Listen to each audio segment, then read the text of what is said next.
Same content. আজকে আমি যাচ্ছি দিদির বাড়ি। এই মোটেও সেম কন্টেন্ট আমি বলেছি কিছু এখনো? আমি নিজেকে দেখাচ্ছিলাম এখন আমাকে কেমন লাগছে সেটাই আমি দেখাচ্ছি। আজকে যাচ্ছি আমরা ঘুরতে। Content start. হ্যাঁ তো স্টার্ট করবো না?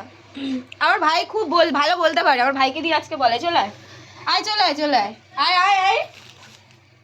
আমি ভিডিও করি বলে তোমার খুব ফাজলামি। আয় একটুখানি বলাতে দেখি। আয় চলে আয়।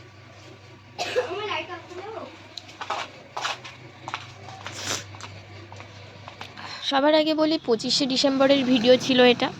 এত দেরি করে ভিডিওটা কেন দিলাম? কারণ ভিডিও এডিট করার সময়ই হয় না, ওই কারণে এডিট করতে পারি না। তো আজকে ভাবলাম ভিডিওটা যখন ফোনে পড়েই আছে এডিটটা করে ফেলি। সেদিন বেরিয়েছিলাম আমরা ঘুরতে, ভিক্টোরিয়া মেমোরিয়াল ঘুরতে বেরিয়েছিলাম। তো আমরা এখান থেকে পরোটা আর একটু ঘুগনি নিয়ে নিচ্ছি সকালবেলা টিফিন করার জন্য। তো সোনারপুর স্টেশনে চলে এসেছি। সোনারপুর স্টেশন থেকে আমরা নিউ গড়িয়ায় নামবো, যেহেতু আমরা নিউ গড়িয়া থেকে যাব। নিউ গড়িয়া থেকে আরেকটা দিদি আমাদের সাথে যাওয়ার কথা ছিল। আমরা মোট 5 জন ছিলাম, দিদি ধরে 6 জন ছিল। দিদির সঙ্গে এখানে দেখা হয়ে গেছে। এখানে দাদা টিকিট কাটছিল আর আমরা বাকিরা সবাই দাঁড়িয়েছিলাম।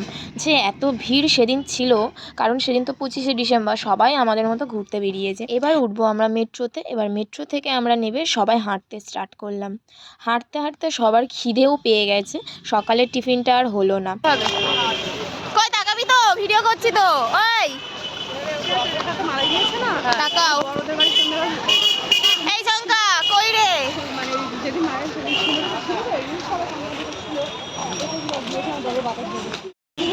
শঙ্কা চলে আয়। আসবে তো? আমরা দুজন সানগ্লাস পরেছি, সেটা তো দেখিয়ে দিই। কেমন লাগছে? জানি খুবই বাজে বিদ্যুৎ। আমার এটা খুব ঢিলা মনে হয়, যেটা মাথায় তুলতে হবে। আর আমারটা বড্ড টাইট। তাহলে ঠিক আছে। টাইট না মানে ঠিকঠাকই, নতুন পড়লে আর কি যা হয়। হ্যাঁ নতুন পড়েছিস, আমিও তো প্রথমবার পড়লাম এটা, কিন্তু আমার ঢিলা। এই দেখ, ওই কোথায় নেমে গেছে দেখ আমার সানগ্লাসটা। পড়বো? আমাদের এই এক ব্যাগ হচ্ছে টিফিন রয়েছে, অনেক খাওয়া দাওয়া হবে আজকে রে আমাদের। পড়বো? তুই পড়বি? পড়ে নে। এই নাকে চলে গেছে। ময়দানের ঠিক সামনেটাই বসেছিলাম। ঘোড়াগুলো ঘুরছে চারিদিকে, আর পরিবেশটা এত ভালো লাগছে যে উঠতে ইচ্ছা হচ্ছে না এখান থেকে। ছবি ওই যে আইফোন। খিদে পেয়ে গেল, ঘুরতে তো পারলে না এখনো, গলা কুসকুস করছে। আর এই যে অন্ধ পুরো অন্ধ লাগছে একেবারে। হ্যাঁ যারা সরকারি চাকরি করে তাদের কি নেই ভাই?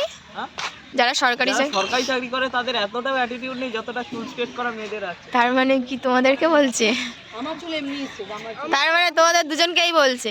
অনেকে জিজ্ঞাসা করে আমাকে যেন করে স্টেপ করে দিই না। পৌঁছে গেলাম ভিক্টোরিয়া মেমোরিয়ালের সামনে। তো দেখতেই পাচ্ছ সকালবেলা এতটা ভিড় হয়েছে। তো আমরা অনেক সকাল কিন্তু চলে এসেছি, এবার আস্তে আস্তে দেখতে পাবে যে কতটা ভিড় হয়। ভেতরে কিন্তু তেমন ভিড় নেই, তোমরা দেখো পুরো ফাঁকা। আমরা ফাঁকায় ফাঁকায় আজকের পুরোটা ঘুরে নেব, তারপরে আমরা বাকি রিলস ভিডিও যা করার করব। আমি এই নিয়ে 4 বার গেছি। একবার ভিতরে ঢুকেছি, 2 বার ঢুকতে পারিনি, কিন্তু এবার ভিতরে ঢুকবো। তার মানে 2 বার ভিতরে ঢুকবো আর 2 বার ভিতরে ঢুকতে পারিনি। তোমরা তো সবাই জানো যে আশেপাশে যেসব গোলাপ গাছগুলো আছে সেইগুলো কত বড় বড় গোলাপ হয়। শুধু গোলাপ গাছে না, গাঁদা গাছগুলোও আছে আশেপাশে। তো গাঁদা গাছেও অনেক বড় বড় কিন্তু গাঁদা ফুল হয়। তো এবারে যাচ্ছি ভিতরে। ভিতরে কি আছে তোমাদেরকে দেখাবো। কোনো ভিতরে ঢুকিনি, বাইরে থেকে ভিউগুলো নিচ্ছিলাম। এত অসাধারণ লাগছিল যে না নিয়ে থাকতেই পারছি না। এরপরে ভিতরে ঢুকেই কিন্তু সবার আগে চোখে পড়ে আমরা যে মাঝে দাঁড়িয়ে থাকি তার উপরের দিকটা এত অসাধারণ লাগে যে গিয়ে আগে ওটা চোখে পড়বে। তারপরে দেখো একে একে তোমাদেরকে দেখাবো যে কী অস্ত্রপাতি ছিল। তোমরা অবশ্যই গেছো, তাও আমি দেখাচ্ছি এখানে। এইটা সবথেকে বেস্ট, এটা খুব ভালো লাগছিল দেখতে।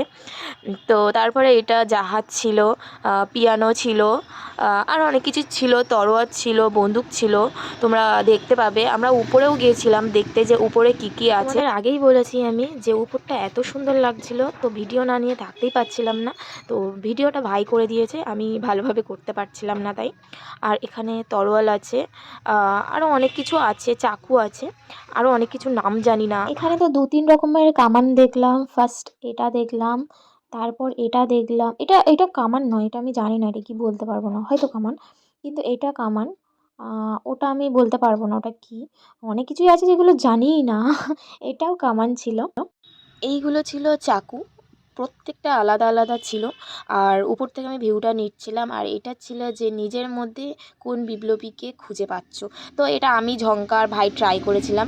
আর এটা ছিল বন্দুক, এটা ছোট বন্দুকটা ছিল, আর গুলি ছিল এখানে। বন্দুকগুলো প্রত্যেকটা আলাদা আলাদা রকমের। এখানে বড় বন্দুক ছিল, আর আরও অনেক কিছু না আমি জানি না ঠিক, মানে নাম জানি না বা মনেও করতে পারছি না। প্রচুর গুলি আর বন্দুক কিন্তু অনেক রকমের ছিল। এগুলো গুলি ছিল, আর এই বন্দুকগুলো দেখো সব অন্য রকম, পুরোনো দিনের যেরকম হয় আর কি, টিভিতে দেখেছি যেরকম। তো সেখানেও এরকমই ছিল। হিস্ট্রি আমার খুব খুব পছন্দের সাবজেক্ট ছিল। তো আমি গিয়েছিলাম যে হিস্ট্রি সব কিছু খুঁজে খুঁজে দেখবো। তো অনেক কিছু সবই তো হিস্ট্রি ছিল জিনিসপত্র। তো এখানে আমি এই যে ছবিগুলো ফটো তুলেছি সবই আমি হিস্ট্রিতে কিন্তু পড়েছি। তো আমি খুঁজে খুঁজে ঠিক ছবিগুলো তুলেছি। আমার এত ভালো লাগছিল মানে দেখে। তো তারপরে এখানে আমরা সবাই খাওয়া দাওয়া শুরু করে দিয়েছি, দুপুরের খাওয়ার। খিদেও তো পেয়েছে, এত ঘুরে ঘুরে সব কিছু দেখতে একটা টাইম লাগে না। তো এখানে খাওয়া দাওয়া করে আমরা ঘুরছিলাম, দেখছিলাম চারিদিকে যে ফটো ভিডিও যেগুলো করার ছিল বাকি ছিল সেইগুলোই আমরা করছিলাম। দিদি এখানে ফটো তুলছে, আর কবিতা দিদি এখানে ফটো তুলে দিচ্ছে। আর আমার ভাইকে ব্যাগ বোয়াতে নিয়ে এসেছি, ও ব্যাগ বয়েই যাচ্ছে, সারাদিন ব্যাগ বয়েই যাচ্ছে। আমাদের সব ঘুরে ঘুরে দেখা হয়ে গেছে। এবার আমরা বাইরে বেরোচ্ছি, কারণ আমরা যাব চার্চে। এখান থেকে বেরিয়ে চার্চে যাব। তো তাই জন্য আমরা ঘুরে ঘুরে বেরোচ্ছিলাম। এবারে দেখো, এবারে কিন্তু ভিড় শুরু হয়ে গেছে, দেখতে পাচ্ছ কত ভিড় হয়ে গেছে। আমরা যেই টাইমটা ঢুকেছিলাম একদম ফাঁকা ছিল, একদমই ফাঁকা বলবো না, মোটামুটি ছিল, কিন্তু এখন যেন বেশি ভিড় হয়ে গেছে, দেখতে পাচ্ছ বেশি লাইন। আমরা ঠিক ফাঁকায় ফাঁকায় দেখে গেছি। বাবা লাইন দেখো কোথা থেকে, সেই রাস্তায় মনে হয় চলে গেছে। দিদি ফুলগুলো দেখো একবার, কত সুন্দর লাগে। আরে বাবা কি ভিড়।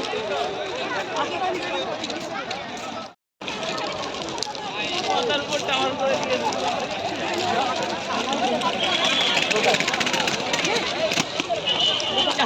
ক্যামেরা এরকম বড়, ছবিগুলো ফাটিয়ে নিতাম, তাই না দিদি? আরেকজন কই গেল? মোয়া মোয়া। এখান থেকে এত সুন্দর লাগছে ভিক্টোরিয়াকে যে ভিডিও না করে কিন্তু থাকতে পারলাম না। তো এবার বেরিয়ে আসলাম। এবার বেরিয়ে কিন্তু দাদার আমি ভীষণ বাজেভাবে ঠকে গেলাম। ঠকে যাওয়ার কারণ কি, একটা দাদা বিশাল বড় একটা বেলুন নিয়ে এসেছিলো। তো আমি আর দাদা মিলে কিনলাম। কেনার পরে ওটা ফোলালাম, একটুখানি ফুলে ফেটে গেল। তো আমি তাকে খুঁজে খুঁজে ঠিক আবার বের করেছি। আমি বললাম যে এই বেলুনটা ফেটে গেছে, ফুলছে না, তুমি ওই বেলুনটা দাও তোমার হাতে। তো উনি কিছুতেই দিল না, বললো না এই বেলুনটা দিলে আমি কি করে আমার ব্যবসা চলবে। তো উনি কিছুতেই দিল না। তারপরে আমাকে আরেকটা এক্সট্রা বেলুন দিল। তারপর আমি নিয়ে চলে এলাম আর কিছু না কথা বাড়িয়ে। তো তারপরে এখানে আমরা চার্চে চলে এসেছি। এবার তো বাড়ি আসতে হবে, তাই না? দেখতে পাচ্ছ কত ভিড় জমে যাচ্ছে, এরপরে তো আর আসতেই পারবো না। তো তারপরে আমরা সোনারপুরে নেমে গেছি। সোনারপুরে নামার পরে গোপু সোনার জন্য দিদি এখানে জামা নিচ্ছে। কোথায় বলছে? জঙ্গলে, ড্রেনের পাশে।